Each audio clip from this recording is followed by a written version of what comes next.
عزیزان گرامی، یہ معاشرہ جو آج ہمارا نظام، ہماری جو سوسائٹی ڈس بیلنس ہے، اس کی وجہ یہ ہے یا تو آپ اپنی جان کی حفاظت کر رہے ہیں لیکن دوسرے کی جان کی پرواہ نہیں ہے، آپ اپنی عزت کی فکر کر رہے ہیں، دوسرے کی عزت کی فکر نہیں۔ ہمارے لیے سب کی عزت برابر ہو، سب کی عزت برابر ہو۔ آپ کو معلوم ہے آخری حج ہے میرے آقا صلی اللہ علیہ وسلم کا، اس دن اللہ کے نبی صلی اللہ تعالیٰ علیہ وسلم جو 10ویں ذی الحجہ ہے، پوچھا ہے میرے صحابہ آج کا دن کون سا ہے؟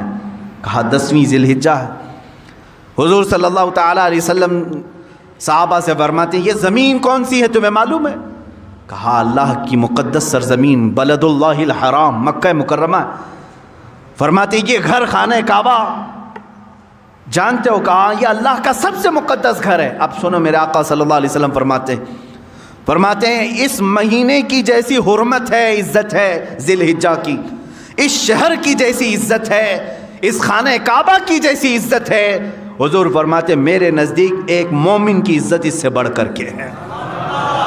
ذی الحجہ کے مہینے سے بڑھ کر، بلد اللہ الحرام سے بڑھ کر، خانہ کعبہ سے بڑھ کر ایک مسلمان کی عزت کو اللہ کے نبی نے اتنا بلند کیا۔ اگر ہم خانہ کعبہ کی عزت کو نہیں اچھال سکتے، پسند نہیں کرتے، اسی طرح ہمیں کسی مسلمان کی عزت پر بھی حملہ نہیں کرنا چاہیے۔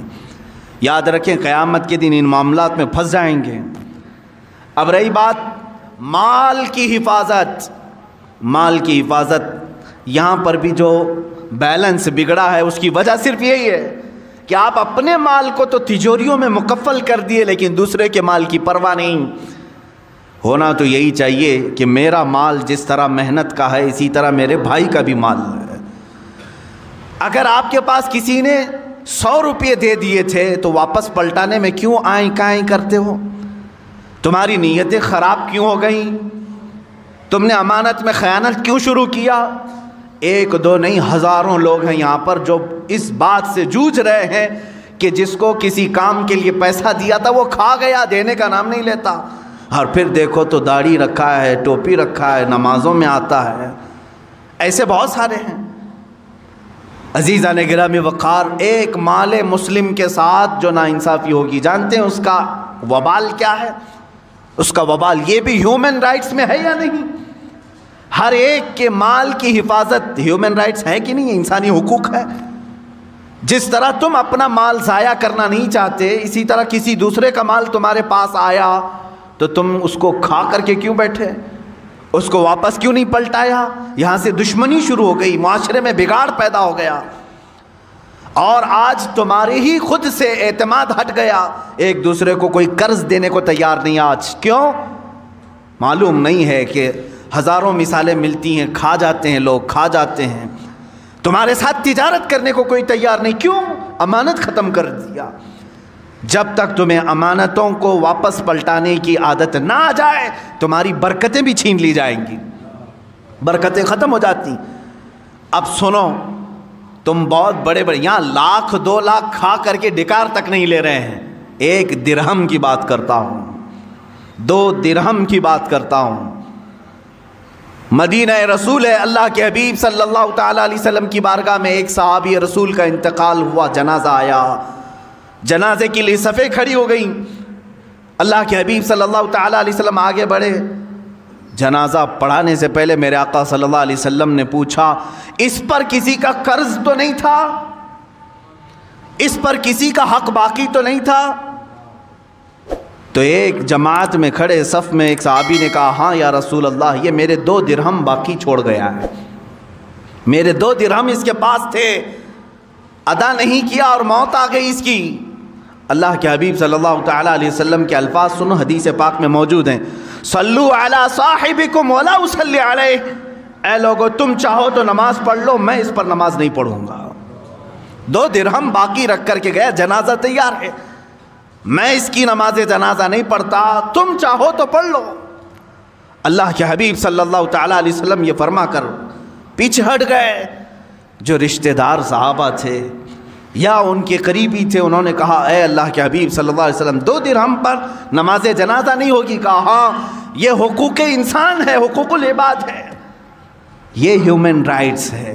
اسی لیے میں آج ہی مطالعہ کر رہا تھا، ایک بہت بڑا انگریز مفکر ہے وہ عیسائی ہے مائیکل، جس نے 100 متاثر کن شخصیات کے متعلق ایک کتاب لکھی پوری دنیا میں، جن کا سب سے زیادہ انفلوئنس ہوا ہے انسانوں پر، اس میں نمبر 1 اس نے محمد صلی اللہ تعالیٰ علیہ وسلم کا نام ہے۔ عیسائی ہے، عیسائی ہے۔ اس نے 100% یعنی 100 وہ لوگ جنہوں نے پوری دنیا پر اپنا اثر قائم کیا، اس میں پہلے نمبر پر میرے آقا کی ذات، اس نے اس کی وجہ بھی لکھی، اس کی وجہ بھی لکھی کہ میں نے دیکھا ہے بہت ساری دنیا میں شخصیتیں آئیں، اپنا اثر جمایا لوگوں پر، اپنا اثر جمایا، کچھ سیاسی لیڈر آئے، کچھ فوجی لیڈر آئے، کچھ جنگجو آئے باہر قسم کے، سب نے اپنا انفلوئنس جمایا انسانوں پر، لیکن محمد صلی اللہ تعالیٰ علیہ وسلم، پروفٹ محمد ایک ذات ایسی ہے جن کے جانے کے 1400 سال بعد بھی انفلوئنس باقی ہے، اثر ختم نہیں ہو رہا ہے۔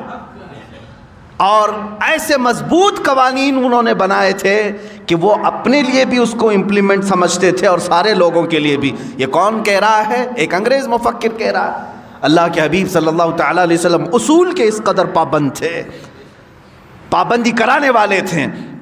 اللہ کے حبیب صلی اللہ تعالیٰ علیہ وسلم نے فرمایا تم اپنے صاحب کی نماز پڑھتے ہو تو پڑھ لو، میں نہیں پڑھوں گا، یہ مال مسلم کی حفاظت ہے۔ مسلمان کے مال کو جیسا تمہارا مال محفوظ ہے ویسا ہی دوسرے کا مال بھی محفوظ ہونا چاہیے۔ تو ایک صحابی نے بڑھ کر کے کہا آقا میں ضمانت دیتا ہوں، میں ضمانت دیتا ہوں کہ اس کے 2 درہم میں قرضہ چکا دوں گا، آپ نماز پڑھا دیں۔ وہ سامنے آئے تو حضور صلی اللہ علیہ وسلم نے ان کو سامنے کیا، آؤ وقت بتاؤ کہ کس وقت ادا کرو گے۔ انہوں نے کہا کل کی مغرب تک میں 2 درہم ادا کر دوں گا، مجھے وقت دیا جائے۔ تو اس قرض خواہ سے پوچھا گیا کیا تجھے منظور ہے کل تک کا ٹائم؟ اس نے کہا ہاں یا رسول اللہ صلی اللہ علیہ وسلم۔ تب حضور نے نماز پڑھائی اور اس کے بعد دعا نہیں کی۔ دوسرا دن آیا مغرب، حضور اکرم صلی اللہ تعالیٰ علیہ وسلم انتظار میں تھے، فوراً اس صحابی کو بلایا جنہوں نے ضمانت لی تھی، وہ حاضر تھے اور وہ مال لے کر کے بھی آئے تھے 2 درہم، اور اس قرض خواہ کو ادا کیا۔ تب میرے آقا نے ہاتھ اٹھا کر کے دعا کیا، اللہ کل جس کی وفات ہوئی اس کی مغفرت فرما۔ ہیومن رائٹس کی اس سے بڑی مثال کہیں تم دکھا سکتے ہو؟ یعنی حقوق انسانی، مال مسلم ہر ایک کے لیے ضروری ہے اس کی حفاظت۔ جن لوگوں نے ہڑپ کر کے اب رکھا ہے یا کسی کا دینا باقی ہے، یاد رکھو 1 روپیہ تمہیں جہنم میں لے جا سکتا ہے۔ 1 روپیے کی بات کر رہا ہوں، 1 روپیہ تمہیں دوزخ میں لے جا سکتا ہے۔ جس کا دینا باقی ہے یہاں پر ختم کر کے چلے جاؤ۔ 2 باتیں اور میں کہہ جاتا ہوں، مسلمان پر جو حقوق فرض ہیں اس میں مال کی بھی حفاظت فرض ہے۔ فرمایا گیا کل قیامت کے دن کچھ لوگوں کے گلے میں زمینوں کا توق ڈالا جائے گا، زمینیں لٹکائی جائیں گی اور وہ اس بوجھ سے ان کا چہرہ نیچے جھک چکا ہوگا، بڑی بڑی زمینیں گلے میں توق بنا کر ڈالی جائیں گی۔ تم کیا سمجھ رہے ہو میں تو اتنا ہی چھوٹا ہوں، اتنی بڑی زمین گلے میں کہاں سے آئے گی؟ قیامت کے دن جہنم میں جانے والے کی شکل بہت بڑی بنائی جائے گی۔ حدیث پاک میں ملتا ہے ایک جہنمی کی شکل مکہ اور مدینے کے بیچ جتنا فاصلہ اتنے بڑے فاصلے جیسی بنائی جائے گی۔ 450 کلومیٹر کا فاصلہ ہے، 425 کلومیٹر کا فاصلہ ہے۔ اگر ایک آدمی بیٹھ جائے تو کہا گیا کہ ادھر اس کا ہاتھ ہوگا ادھر ایک ہاتھ ہوگا، اتنی بڑی شکل بنائی جائے گی، تب اسے دوزخ میں ڈالا جائے گا۔ زمینوں کا توق اس کے گلے میں ڈالا جائے گا، کیوں؟ کہا اس کی زمین ہڑپا ہوگا، اس کی زمین پر قبضہ کیا تھا، اس کا مال لیا تھا۔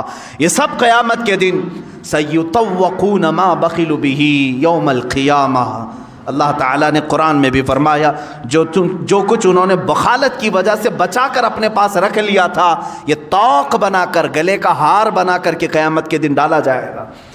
حقوق میں تم پورے کے پورے اتر جاؤ مسلمانوں، ایک دوسرے کا حق نہ کھاؤ۔ اب سنو، میں سمجھتا ہوں دنیا میں سب سے افضل موت اگر کوئی ہے انبیاء اکرام کے بعد، سب سے افضل موت جس کی ہم تمنا کرتے ہیں وہ شہادت کی موت ہے یا نہیں ہے؟ شہید جو ہے دنیا کا وہ بہترین انسان ہے جس کے متعلق فضیلتیں آئی ہیں قرآن پاک میں بھی حدیث پاک میں۔ اللہ نے تو یہاں تک فرمایا کہ ان کو مردہ مت کہنا، مرنے کے بعد بھی اللہ فرماتا ہے وہ زندہ ہیں، انہیں رزق بھی میں دے رہا ہوں۔ یہ شہید کے لیے آیا ہے قرآن میں، باقی میتوں کے لیے نہیں آیا، شہید کے لیے۔ حدیث میں یہ بھی ہے کہ دنیا میں وہ واحد ایسی ذات ہے جس کو مرنے سے پہلے اسے جنت دکھائی جاتی ہے، خون کا قطرہ اس کا زمین پر گرنے سے پہلے اسے جنت کے دروازے دکھائے جاتے ہیں، اس کا ٹھکانہ اسے دکھایا جاتا ہے، وہ جنت میں اپنا محل دیکھ کر کے جاتا ہے شہید۔ اب سنو، سب سے افضل موت شہید کی ہے، ایک بار درد ہوتا ہے شہادت میں، باقی ہمیشہ کا آرام ہی آرام ہے، سکون ہی سکون ہے۔ شہید کے لیے کہا گیا اس کے اگلے پچھلے سارے گناہ اللہ معاف فرمائے گا۔ یہ سب سے بڑے اصول ہو گئی زندگی، کچھ بھی تھے اس کے گناہ معاف کر دیے جائیں گے۔ لیکن ایک جگہ جا کر میری نظر رک گئی، حدیثوں کو پڑھ رہا تھا، قیامت کے دن اگر شہید کے اوپر کسی کے مال کا حق باقی تھا تو فرمایا جائے گا اسے دوزخ میں بھیجو۔ فرمایا گیا شہید کو بھی اس چیز کی معافی نہیں اگر کسی مسلمان کا مال رکھ کر کے آیا ہے، باقی سارے گناہ اس کے معاف کر دیے جائیں گے، اگلے پچھلے گناہ، بڑے بڑے گناہوں کی معافی کا اعلان ہے، کبیرہ گناہ بھی اللہ معاف کرے گا۔ لیکن اگر کسی مال مسلم کو لے کر کے دنیا سے آیا ہے، رب تعالیٰ فرمائے گا یہ حقوق العباد میں گرفتار ہے، اب اسے وہ فضیلت نہیں ملے گی جو شہیدوں کو ملتی۔ عزیزان گرامی، اس سے اندازہ کر سکتے ہو کہ یہ حقوق انسانی پر اسلام نے کتنی بڑی توجہ دی ہے۔ جان کی جیسے حفاظت ہے، دوسرے کی جان نہ لو، وَلَا تَقْتُلُوا النَّفْسَ الَّتِي حَرَّمَ اللَّهُ إِلَّا بِالْحَقِّ، اللہ نے فرمایا کسی جان کا قتل مت کرنا، اللہ نے تم پر حرام کر دیا ہے مرڈر کرنا کسی کا بھی، الا بالحق، ہاں حق کے ذریعے سے۔ حق کے ذریعے سے مطلب کیا ہے؟ خدائی قوانین میں اگر وہ شبخون مارتا ہے تو پھر وہ بادشاہ اسلام ہو یا حکومت وقت ہو جو اس کی جان لینے کے متعلق فیصلے کر سکتی، لیکن کسی بھی انسان پر کسی دوسرے کا قتل کرنا جائز نہیں۔ جان، اسی طرح عزت، اسی طرح دوسرے کے مال کی حفاظت اور نسب کی حفاظت اور اپنے دین کی حفاظت۔ میں آج چیلنج کے ساتھ کہتا ہوں میرے عزیزو، یہ 5 ایسے اصول ہیں، رہنما اصول ہیں جو تمہیں کسی معاشرے میں نہیں ملیں گے۔ اگر تم نے امپلیمنٹ کر دیا ان 5 پر، سکون کی زندگی گزارو گے، نہ تمہیں کبھی اپنی جان کا خوف آئے گا۔ کیوں؟ اس لیے کہ تم دوسروں کی جان کی پرواہ کرتے ہو تو سارے تمہاری بھی جان کی پرواہ کریں گے، کبھی خوف نہیں آئے گا۔ مدینۃ الرسول کو دیکھیں ہیں، ایک مرتبہ ایران کے بادشاہ نے 2 قاصد بھیجے چھپ کر کے، وہ آئے مدینہ پاک میں، اور یہ زمانہ سیدنا عمر فاروق رضی اللہ تعالیٰ عنہ کا ہے، عمر ابن خطاب رضی اللہ تعالیٰ عنہ کا ہے۔ مدینہ میں وہ آئے، انہوں نے ڈھونڈنا شروع کیا، کچھ صحابہ ملے، ان سے پوچھا کہ مسلمانوں کا مرکزی شہر ہے، راجدھانی ہے، کیپٹل سٹی ہے، جہاں سے 6 بڑے بڑے ملکوں کو سنبھالا جا رہا تھا اس زمانے میں۔ وہ آئے 2 ایرانی، کہا تمہارا بادشاہ کہاں رہتا ہے؟ تمہارا بادشاہ کہاں رہتا ہے؟ صحابہ ہنسنے لگے، کہا ہمارا بادشاہ نہیں ہوتا، ہمارا بادشاہ نہیں ہوتا۔ کہا پھر کیا ہوتا ہے؟ کہا امیر المومنین ہوتا ہے۔ بادشاہ کا لفظ تو یہ وہابیوں نے شروع کیا ہے، یہ سعودیوں نے، آج بھی یہ ملک کہتے ہیں، بادشاہ کہتے ہیں۔ اسلامی نظام تھوڑی نہ ہے، اسلامی نظام نہیں ہے جو یہ غصب کر کے آج بیٹھے ہوئے تخت پر اور جانشین پہ جانشین اپنے بچوں کو بناتے ہوئے۔ اسلام نے ایسا کبھی نظام نہیں رکھا۔ اگر جانشین بیٹا ہی بادشاہ بننا ہوتا تو صدیق اکبر کے بھی بیٹے تھے، عمر فاروق کے بھی بیٹے تھے، انہوں نے کبھی اپنے بعد اپنے بیٹوں کو تخت پر نہیں بٹھایا۔ کہا یہ امت مصطفیٰ فیصلہ کرے گی، جو ان میں سب سے افضل ہوگا وہ اس کی باغ ڈور سنبھالے گا، بادشاہ نہیں ہوتا ہمارا۔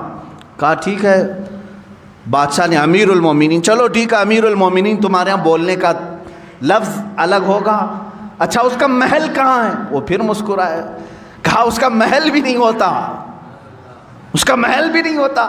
کہا پھر کہاں ملے گا تمہارا امیر؟ کہا دیکھو مسجد نبوی کے قریب میں ایک پیپل کا جھاڑ ہے، اس کے نیچے سو رہا ہوگا، ایک درخت ہے پیلو کا، اس کے نیچے آرام کر رہا ہوگا۔ وہ دونوں آئے اور دیکھا تو دوپہر کا وقت تھا، کڑی دھوپ ہے، اس درخت کے چھاؤں میں، سائے میں حضرت عمر فاروق رضی اللہ تعالیٰ عنہ ہلکی سی ایک پتلی چادر بچھائے ہوئے، ننگی پیٹھ ہے، آرام فرما رہے ہیں۔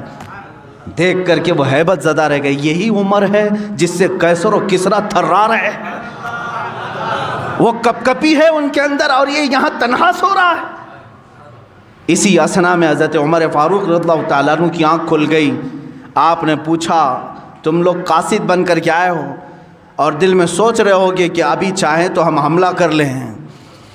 وہ ڈر گئے، کانپنے لگے۔ حضرت عمر فاروق رضی اللہ تعالیٰ عنہ نے فرمایا یاد رکھو ہم نے اپنے تخت خلافت کو کسی کے خون پر نہیں بٹھایا جیسے تمہارے بادشاہوں نے جمع کر رکھا ہے، ہم دوسروں کے جان کی حفاظت کرتے ہیں، سارے ہماری جان کی بھی حفاظت کرتے ہیں۔ جب تم مسلمان کی اور دیگر مخلوق کے جان کی حفاظت کرو گے اللہ تمہارے جان کی حفاظت کرے گا۔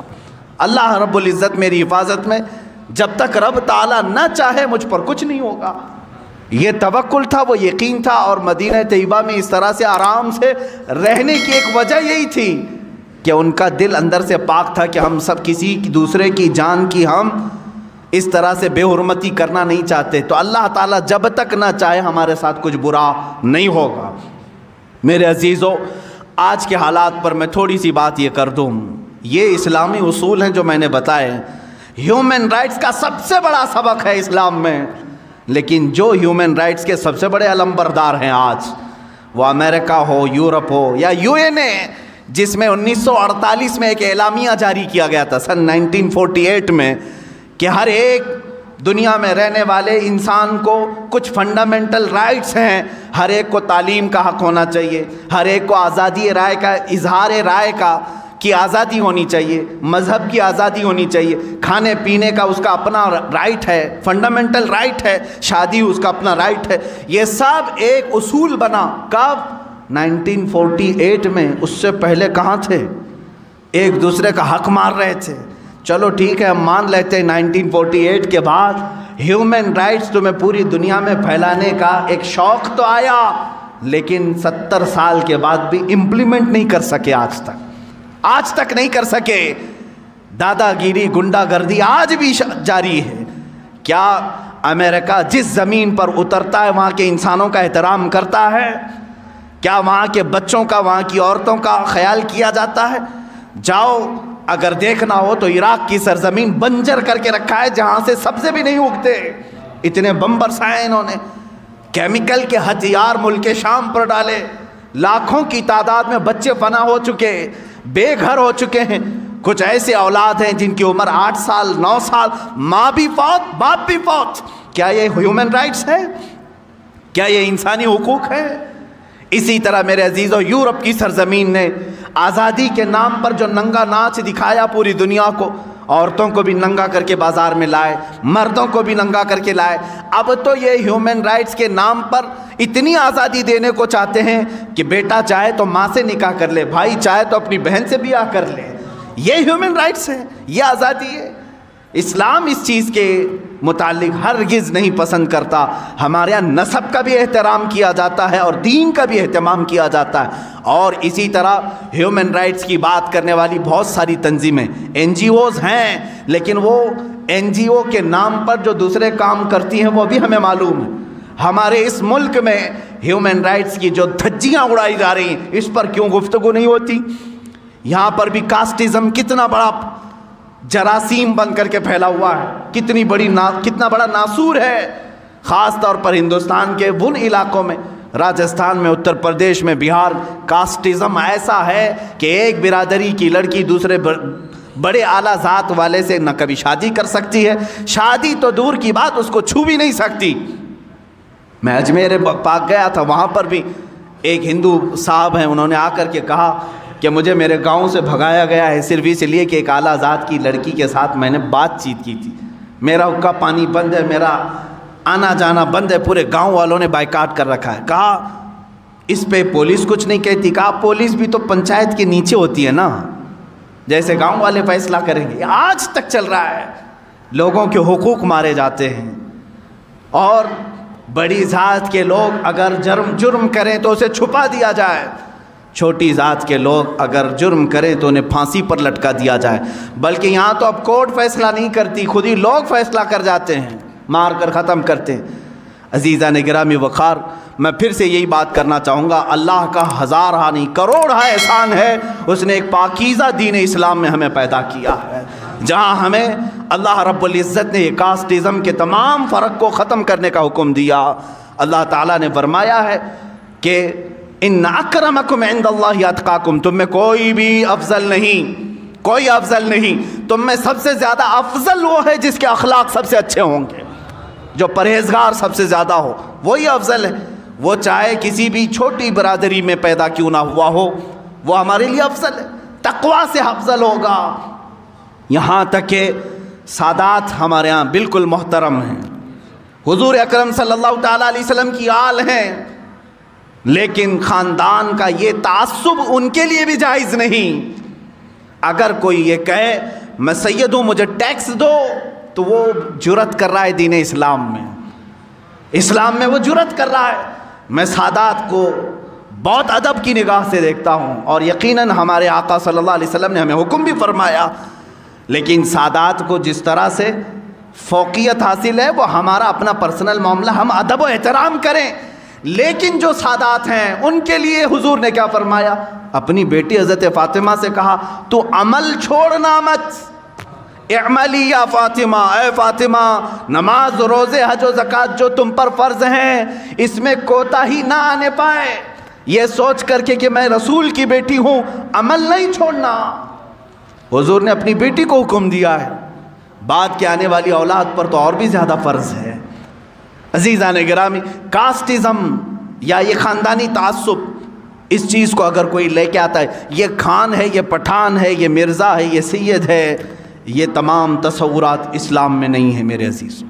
ٹھیک ہے، پہچان کے لیے کوئی خاندان ہو سکتا ہے تمہارا، الگ تعارف کے لیے کوئی تمہاری برادری ہو سکتی ہے، لیکن کسی برادری کو کسی پر فوقیت حاصل نہیں ہے۔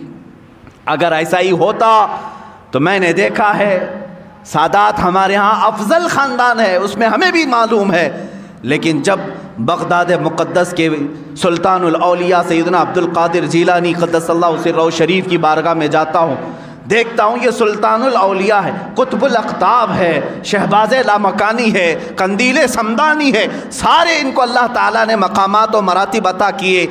اب ظاہر سی بات ہے جو خود ولیوں کا سردار ہو وہ سادات میں سے بھی ہیں، حسنی سید ہیں، حسینی سید ہیں، ماں اور باپ دونوں کی طرف سے سید ہیں، ساری افضلیت جمع تھی، لیکن جب بیعت کرنے کی بات آئی کس کے ہاتھ میں آپ نے ہاتھ دیا؟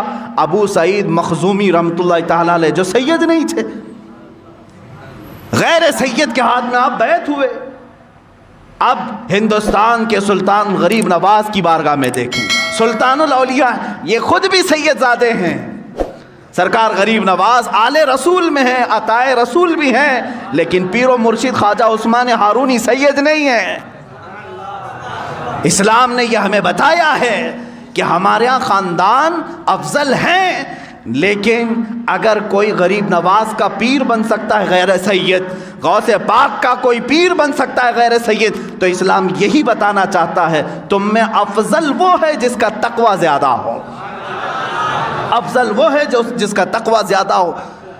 عزیزان گرامی، ہیومن رائٹس کے متعلق بہت ساری باتیں ہیں، آج میں صرف اتنا میسج دینا چاہوں گا، اے مسلمانوں، میں حدیث رسول کے ذریعے سے تمہیں 5 چیزیں بتا کر کے جا رہا ہوں، ان 5 چیزوں کی حفاظت کی ذمہ داری ہر مسلمان کی ہے، تم اپنی بھی یہ 5 چیزوں کی حفاظت کرو اور دوسرے کی بھی حفاظت کریں گے۔ وہ 5 چیزیں میں دہرا رہا ہوں اور اسی پر بات ختم کروں گا۔ سب سے پہلی چیز جس کی حفاظت ضروری ہے، اپنے جان کی حفاظت، اپنے جان کی حفاظت ضروری ہے۔ خود کو ہلاکت میں ڈالنے کی اجازت اسلام نے نہیں دیا، سوسائڈ کی تمہیں اجازت نہیں، آتم ہتیا کرنے والے کی بہت بڑی وعید آئی ہے، جس نے خودکشی کی وہ سیدھے جہنم میں جائے گا۔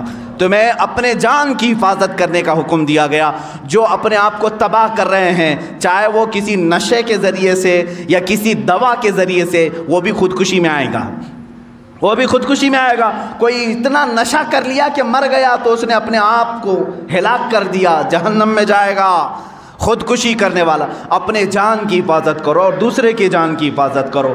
نمبر 2، اپنے مال کی حفاظت، اسی طرح دوسرے کے مال کی حفاظت، اس کے مال میں تم خورد برد نہ کرو اور اپنے مال کو بھی ضائع ہونے نہ دو۔ نمبر 3، اپنی عزت کی حفاظت کرو، اسی طرح دوسرے کی عزت کی بھی۔ جس طرح تم اپنا سطر کھلنے نہیں دیتے، اسی طرح دوسرے کا بھی سطر کھلنے نہ دو۔ اپنے گھر کی عورتوں کی جیسی تم حفاظت کرتے ہو، دوسری کسی عورت پر تمہاری نگاہ بھی نہ پڑنے پائے۔ میری بہن جتنا میرے لیے عزیز ہے، اسی طرح دوسرے کی بھی بہن اس کے لیے عزیز ہوتی ہے۔ میری ماں جس طرح میرے لیے محترم ہے، اسی طرح دوسرے کی ماں بھی میرے لیے محترم ہو۔ ہم سب عورتوں کی بھی حفاظت کریں۔ یہ 3 چیزیں ہو گئی۔ نمبر 4، اپنے نسب کا اہتمام کرو، حفاظت کرو کہ نسب خلط ملط نہ ہونے پائے۔ نمبر 5 ہے اپنے دین کی حفاظت کرو، دین میں کبھی کوئی دراندازی کرنے نہ پائے۔ تم آج دائرہ اسلام میں ہو، اس بات کی ہمیشہ کوشش کرتے رہو جب میری آنکھیں بند ہوں تو دین اسلام پر بند ہو، میں اٹھایا جاؤں تو میرا جنازہ اسلام پر اٹھایا جائے۔ اللہ رب العزت ہمیں ان 5 چیزوں کی حفاظت کی توفیق عطا فرمائے۔ وآخر دعوانا الحمدللہ رب العالمین۔